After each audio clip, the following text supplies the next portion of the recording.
La radio cumple unas misiones muy importantes. La radio, por ejemplo, informa, la radio acompaña, la radio orienta, pero en mi opinión, la radio debe dejar enseñanzas. En una columna mía de un portal que se llama ¿Quién y qué?, decía doctor Guillermo Orlando Sierra, y ya vamos a hablar de qué es lo que dirigen. Estamos originando este programa desde Manizales. Decía que, o titulé mi columna, yo voy a las universidades aun cuando no haya pedreas, ni carros incendiados. En una conferencia que hacía para periodistas yo decía, bueno, yo soy periodista, esa es mi profesión básica. ¿Cuándo los periodistas van a las universidades? No, el periodista va a la universidad cuando hay enfrentamientos, peleas, agresiones, incendian carros, pero la pregunta que yo formulaba en esa reunión es, oiga, ¿y por qué los periodistas no van a la Universidad Nacional a ver qué están haciendo 1.500 investigadores o 2.000 investigadores? ¿En qué está trabajando el profesor Hidrobo? ¿En qué están trabajando científicos espectaculares que trabajan para la universidad? Porque se tiene, doctor Guillermo, en el periodismo un concepto en el sentido de que es que lo bueno no es noticia.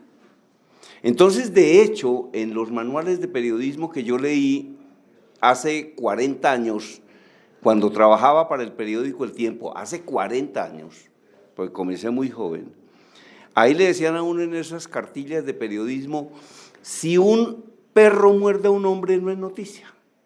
En cambio, si el hombre muerde al perro, sí es noticia. Entonces, y los periodistas, la persona más desconocida, lo digo porque he trabajado en las grandes organizaciones periodísticas de este país y en muchas del mundo, una persona que es completamente desconocida en los medios es una niña que egresa de una universidad y llega a hacer periodismo cultural, con la importancia que debería tener la cultura, la poesía, el arte. Entonces yo digo que los medios masivos de comunicación no pueden desconocer las noticias negativas que ocurren, pero tienen que equilibrar con las cosas positivas que ocurren en un país.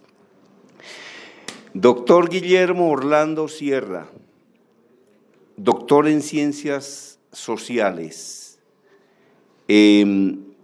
magíster de la Universidad Pedagógica Nacional, maestría en Desarrollo Educativo y Social. A propósito de ese tema, ¿cómo está la educación en nuestro país?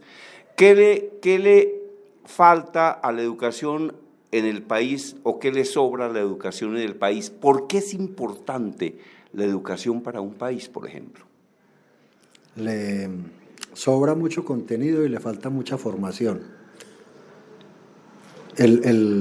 Cuando usted estaba haciendo la evocación de por qué el periodismo y la industria cultural de los medios masivos de comunicación focalizan en las patologías, en el morbo, en la maldad, lo que está expresando es que focaliza en la minoría, focaliza en la ausencia, focaliza en la delgadez de la humanidad que estamos constituyendo, focaliza en la ausencia de argumento, juicio y criterio moral, focaliza en la heteronomía, en la dependencia, en la sumisión, en la adaptación, focaliza en la radicalización de las desigualdades, focaliza en la radicalización de los privilegios.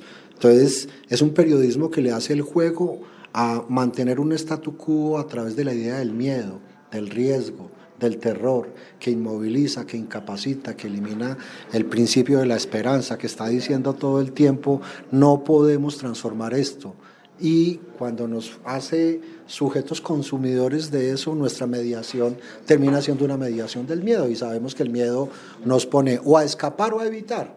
y las más de las veces evitamos movilizarnos, hacer conciencia colectiva, participar y entender que somos coautores. Yo lo que también creo es que a veces los periodistas creen que no son coautores de realidad. Se les olvida que con las industrias culturales producen una idea de hábitos, de costumbres, de significación de realidad, y extrañamente no son capaces de hacer esas simetrías que tú evocabas. ¿Por qué no hacen simetría?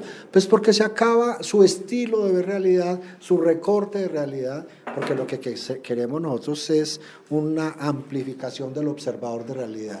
Por eso entonces necesitaríamos una educación que sea capaz de narrarse a sí misma como un gran relato en el que todos quepamos, que quepa la diferencia, que quepa la ilustración, pero también que quepa la duda, que quepa la ausencia, que quepa la pregunta, en donde quepa el maestro que tiene, comillas, los grandes dogmas, pero el otro aprendiz que está poniendo en duda todos los dogmas permanentemente. Una educación en la que quepa realmente la investigación como indagación y que estos científicos anónimos de todas las universidades colombianas puedan salir a la palestra pública permanentemente a narrarse, pero también que nosotros los profesores universitarios aprendamos a desarrollar otras conversaciones sobre nuestras creaciones, porque creamos grandes conjeturas que no sabemos compartir en el día a día, en lo cotidiano con el ciudadano de a pie. Hay una necesidad de unos nuevos lenguajes. Aquí en la universidad tenemos un par de profes que son expertos en periodismo científico y el sobreesfuerzo es construyamos lenguajes para que los grandes desarrollos científicos y tecnológicos sí lleguen a donde tienen que llegar. Y eso es parte del problema también de la formación, y no solo de periodistas, de médicos, de psicólogos, de abogados, de contadores. Yo creo que tenemos que saber conversar. Yo en el fondo creo que todos nosotros como profesionales, independiente que trabajemos o no en una universidad, también tenemos que ser educadores para provocar una ciudadanía distinta. Hace unos años hemos venido asistiendo y muy de la hipótesis del maestro Jesús Martín, el que fuera decano de comunicación de la del Valle muchos años, asistimos a la hipótesis de estéticas de élite versus estéticas populares. Y seguramente hoy, cuando hacemos el análisis de la evolución de la política y de los procesos electorales en Colombia, tal vez decimos sí, hay muchas estéticas populares, pero son estéticas populares que yo le adicionaría hoy, están acompañadas del dolor, o de la venganza, o de la rabia. Y cuando uno tiene una ciudadanía que emerge desde la rabia, desde el dolor, desde la venganza, es una ciudadanía que extrañamente cree que es capaz de resolver en un día una construcción de 200 años. Necesitamos periodistas que sean capaces de mostrar que la endoculturación, las grandes transformaciones de la cultura política, de la cultura económica, de la cultura ciudadana, se gestan gracias a también procesos de hábitos, de costumbres, que son los que renombran, recolocan, recontextúan esa versión de sociedad que estamos anhelando. Muy bien, bueno, un resumen, doctor Guillermo Orlando Sierra, de su formación académica y su recorrido profesional. Cuéntele a los oyentes de Radio Red de RCN qué ha hecho el doctor Guillermo Orlando Sierra en lo que tiene que ver con su formación y su trayectoria profesional. Bueno, en mi formación yo lo primero y lo que marca mucho la pauta es que soy hijo de Orlando y Alba.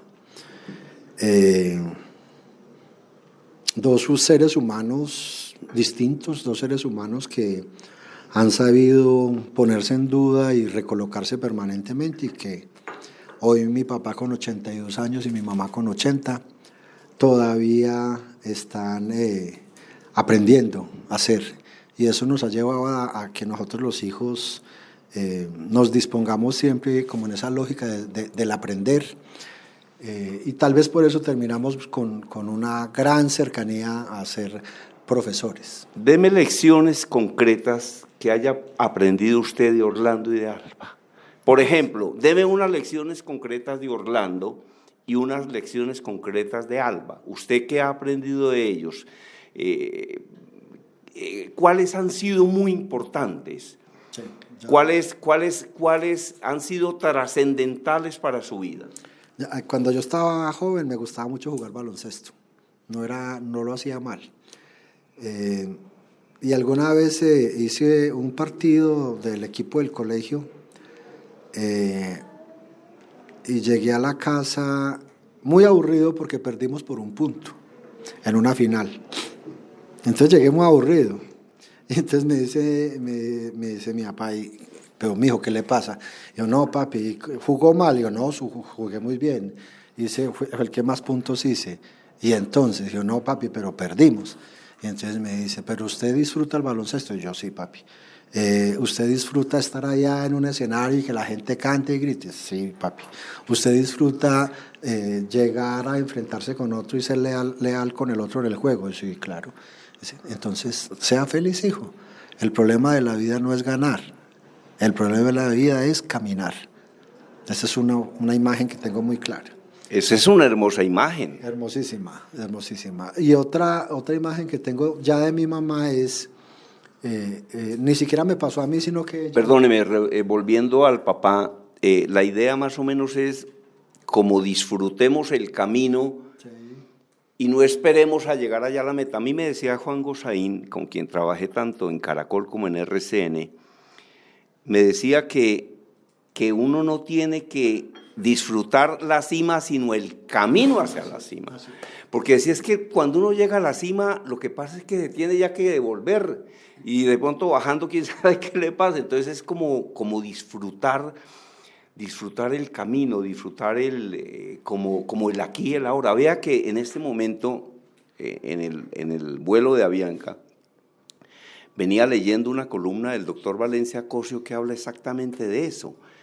El ser humano vive pensando en un pasado que ya no puede cambiar y en un futuro que no le pertenece. Y por eso se pierde una cosa que es el aquí y el ahora, que es el momento presente. Entonces, y disfrutar todas esas cosas son la vida, ¿no? Ajá, así es. Ahí, digámoslo, cuando yo entiendo lo que me quería decir mi papá es, hijo, lo que más vale es el proceso, lo que más vale es vivir el día a día, lo que más vale es sentir cómo uno puede construir instantes de felicidad, cómo uno construye sosiego, equilibrio, cómo la vida misma es un gran regalo que hay que vivir siempre actualizado, y eso tiene que ver con ese aquí, con ese ahora, con un asunto donde uno sea capaz de hacer conciencia de lo que vive. Yo ahora soy capaz de racionalizarlo mucho, pero en ese momento de la vida empecé yo a decir, claro, pues es que lo que a mí me gusta es jugar, ¿cierto? Y empecé a entender que competir no era un asunto de vivir, digo yo, al fijero, ir a la fija.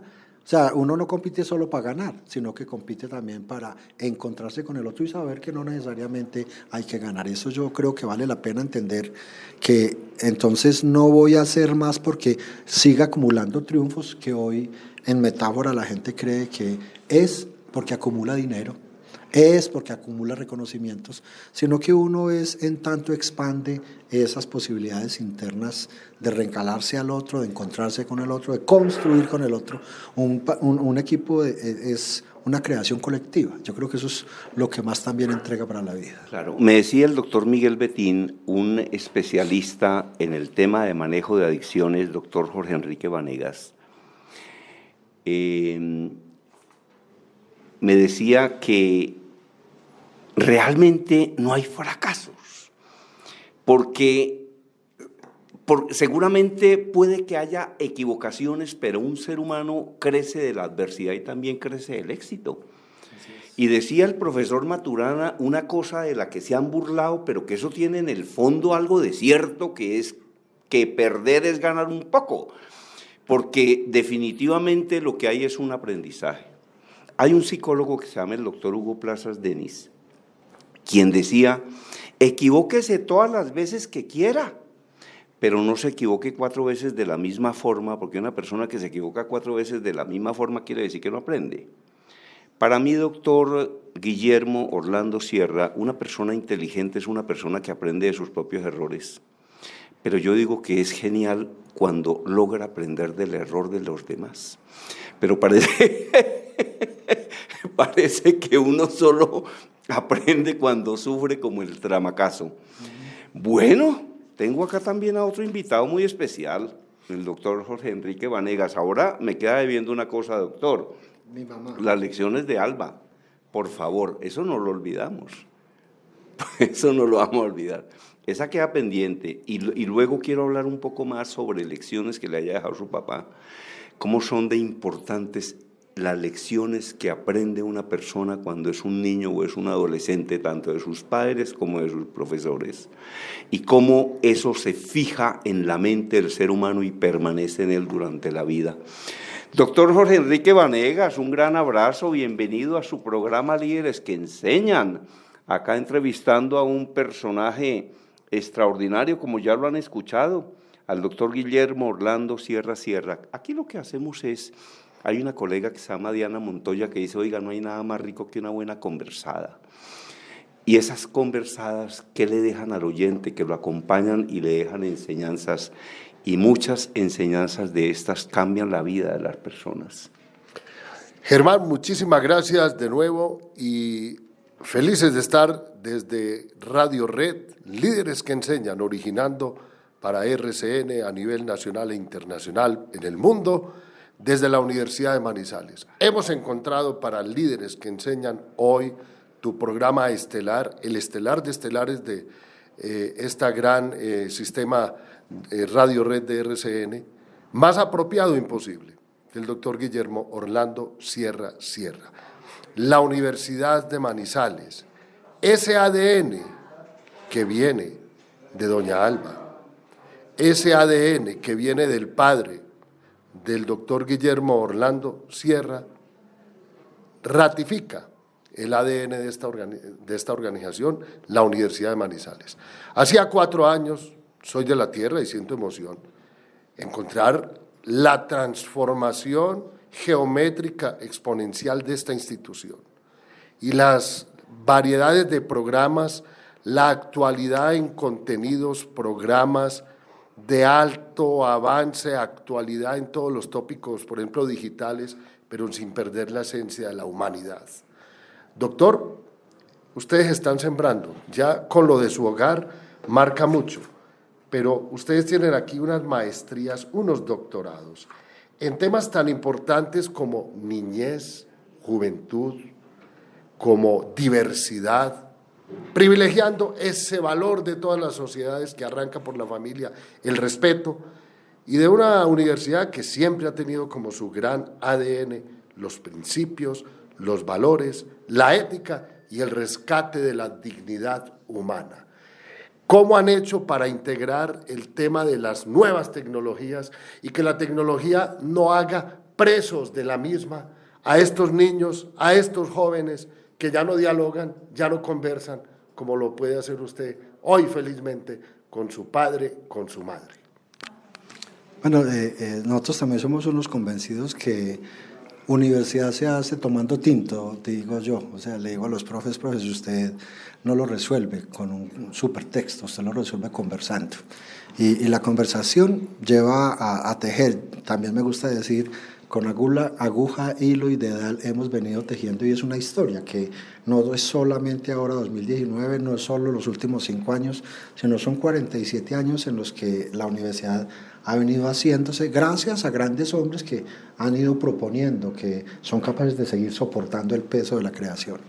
Pero lo primero que hacemos nosotros es confiar en el otro. O sea, hay un prejuicio que también nosotros elaboramos en la relación y la conversación con el joven, y es que ya los muchachos están encapsulados acústicamente, los muchachos están adheridos y conectados solamente a su red social, los muchachos no quieren encontrarse contigo, los muchachos no quieren un contacto contigo, no quieren afecto, no, al contrario, los muchachos llegan con muchas soledades, con muchas angustias, y el aparato electrónico termina siendo su amparo. Lo que nosotros creemos es ahora que si confiamos en que podemos hacer una conversación con él, vamos entonces a entender que la tecnología solo es herramienta y no es un fin en sí mismo, que la tecnología es un medio para avanzar en humanidad, no para otra cosa distinta que para el desarrollo en humanidad. Cuando hacemos ese equilibrio y decimos, claro, nuestro gran principio es el respeto a la dignidad humana, pero lo valoramos con dos ejes fundamentales para poder ser universidad, y es, seamos racionales, usemos la ilustración, usemos el pensamiento, las ciencias, las disciplinas, los saberes, usémoslos, pero usémoslos para algo, y decimos, seamos razonables. Para nosotros la razonabilidad implica actuar para construir justicia, actuar moralmente para que podamos relacionarnos respetando al otro, la posición del otro, el lugar del otro. Y en ese equilibrio de lo racional y lo razonable, entonces estamos soñando con hombres y mujeres que sí estén pensando que su ilustración es para producir esa sociedad que añoramos, para que entiendan que ser profesional se puede obtener en cualquier lado, pero ser ciudadano implica comprometerse y adherir a una idea de país, adherir a una idea de cómo incluyo lo distinto, que cuando usted señala el doctorado en formación desde la diversidad o en diversidad, lo que estamos nosotros diciendo todo el tiempo es que hemos hecho escuela para la exclusión. ¿Cómo hacemos realmente no una escuela que haga inclusión, sino que ya el enfoque educativo sea inclusivo, ¿cierto? Una educación incluyente y no solo inclusión educativa. Cuando ya uno tiene un enfoque de educación incluyente, lo que está diciendo es, ¿cómo tú tienes un aula en la que al tiempo hay necesidades educativas especiales con alteraciones cognitivas, pero que también hay alteraciones motrices, pero que también hay alteraciones sensoriales, pero que también hay talentos excepcionales? ¿Cómo haces para construir una escuela, un aula desde lo distinto? Para el profe es complejo. O sea, uno como profe se para ahí al frente, ya no tenemos cátedra, pero uno se para al frente y cuando uno ve lo distinto es más difícil hacer clase. Pero cuando uno confía en el muchacho, se hace una conversación mucho más fluida, porque es una conversación que tensiona desde esas diferencias y facilita que hayamos construido estrategias para el aprender de todos. Mi papá me hacía una enseñanza, mi papá era maestro. Cuando yo empecé a ser profe hace 30 años, ya, yo se digo que tengo mucha experiencia acumulada y mucha juventud acumulada. Entonces, cuando empecé a ser profe, yo siempre jugaba mucho al exceso y la ilustración. Y era muy ilustrado y yo iba a hablar de un temita y me iba a la cabeza con 15 o 20 libros. En ese entonces pues no había tanta red social. Entonces me iba con 15 o 20 libros y hacíamos sesiones de trabajo aquí de unas 4 horas. Yo locutaba y locutaba. Entonces yo le digo a mi papá, papi, imagínate que me voy y hago clase y estos muchachos no me preguntan nada. Entonces me dice, papá, ¿cómo así que no te pregunté? Yo nada, yo les digo, ¿entendieron? Y eso se quedan callados. Y usted entonces me dice, venga, cuénteme cómo hace usted una clase. Entonces yo le digo, identifico el propósito de la sesión en el marco del microcurrículo que me entregan, dispongo unas lecturas requeridas, unas lecturas complementarias y yo me voy a hago una presentación estructural con base en X, Y o Z libros. Entonces me dice mi papá, no, mijo, así no es. Una sesión de aula es el arte de la redundancia. Es una conversación en la que tú, por múltiples rutas, por distintas rutas, llegas a un mismo propósito. ¿Por qué? Porque cada estudiante tiene una ruta, un estilo de pensar, un estilo de aprender, un estilo de construirse, y tú como maestro tienes que facilitar que los múltiples estilos puedan apropiarse de esa conversación. Entonces tienes que derivar y redundar. Buen maestro es el que puede llegar a comunicarse con sus estudiantes y no el que construye su propia escultura hablando muy bonito. Esa yo creo que es la manera como nosotros hemos venido construyendo un aula, construyendo escuelas, construyendo universidad, en la que realmente estamos procurando es ser cercanos y con ese nivel de confianza con el estudiante configurar una idea de un pensar distinto, de un actuar distinto, en el que lo más importante no sea cómo yo enseño, sino cómo el muchacho aprende.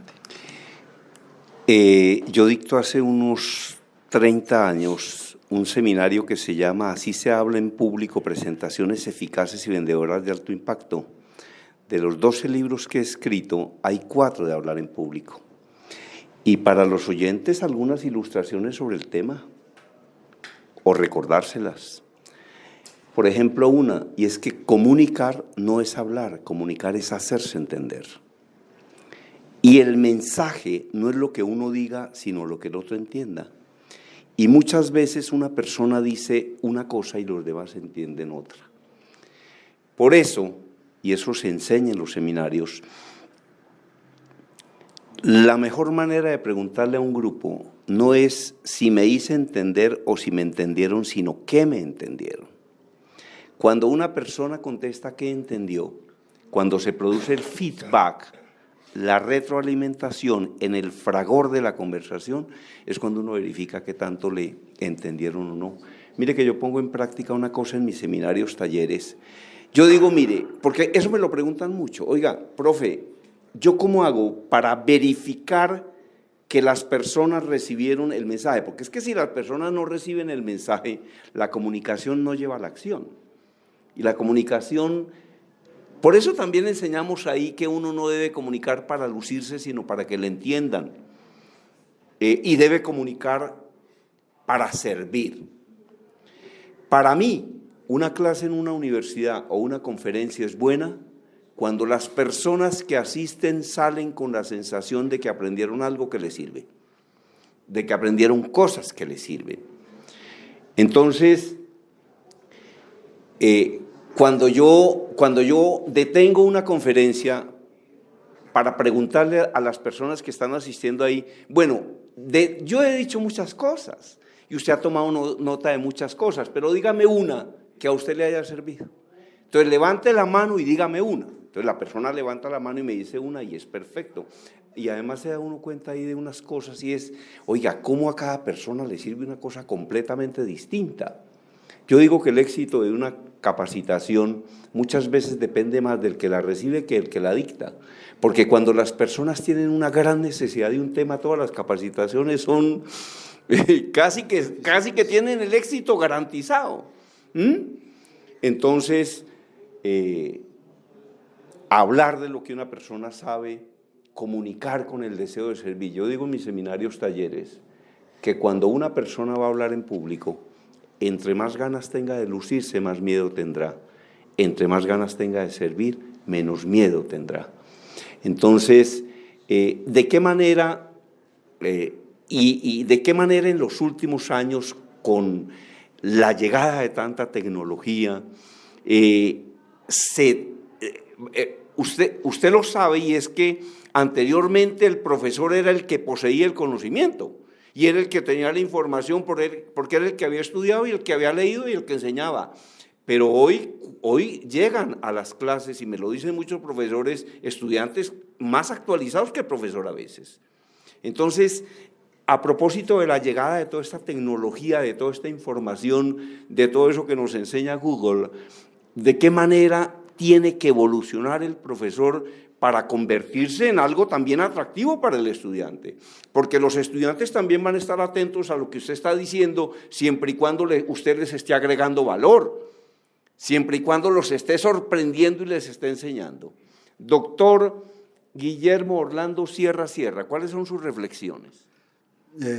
Yo siempre tengo una idea, y es que en la formación profesional, si uno no pone en situación de dilema profesional desde el aula al muchacho, él no va a tener interés.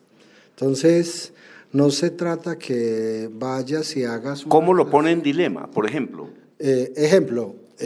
Tú vas a formar un ingeniero civil. Sí. Y cuando uno llega a formarse en ingeniería civil, le dan matemáticas 1, cálculo 1, cálculo 2, cálculo 3, cálculo 4, matemáticas especiales, le dan estática, resistencia de materiales, le dan contenidos. Y solo cuando está en octavo le dicen, haga un edificio. Yo lo que creo es que uno debe llegar y el primer día de clase le dice a los muchachos, hijo, tienes que hacer un edificio de 15 pisos ubicado en tal sector. ¿Qué va a hacer eso? Que el muchacho cuando va a enfrentar a hacer el edificio dice, en tal sector, entonces, ¿cómo es el piso? Tendrá que estudiar topografía, pero con sentido. Cuando le dice que tiene 15 pisos, dice cómo va a ser la estructura. Entonces necesita estática para saber cuáles son los movimientos. Cuando dice cómo se construye aquí se usa ferroconcreto, entonces qué tan grueso tendrá que ser el hierro, qué tan amplio tendrá que ser la columna, y empieza a aprender resistencia de materiales con sentido. O sea, lo que yo digo es que hay que hacer ciertas inversiones en los modelos de creación de aula. Entonces uno no puede llegar a un aula con un tema abierto, sino es un tema que se acerca a 2 o 3 proposiciones que son grandes preguntas que está proponiendo el maestro. Y son preguntas que deberían tener un doble carácter, un carácter de orden disciplinar, particular, asociado a la profesión, pero una pregunta de carácter transdisciplinar, que es un sistema de problemas de lo que la sociedad está viviendo. Entonces, tú no puedes hacer hoy una clase de comunicación en la que no hagas una proposición que sea capaz de llevar a los muchachos a decir, analizamos el comportamiento electoral que se acaba de suceder en Colombia. Si tú estás afuera de los contextos, pues los muchachos no van a reaccionar adecuadamente.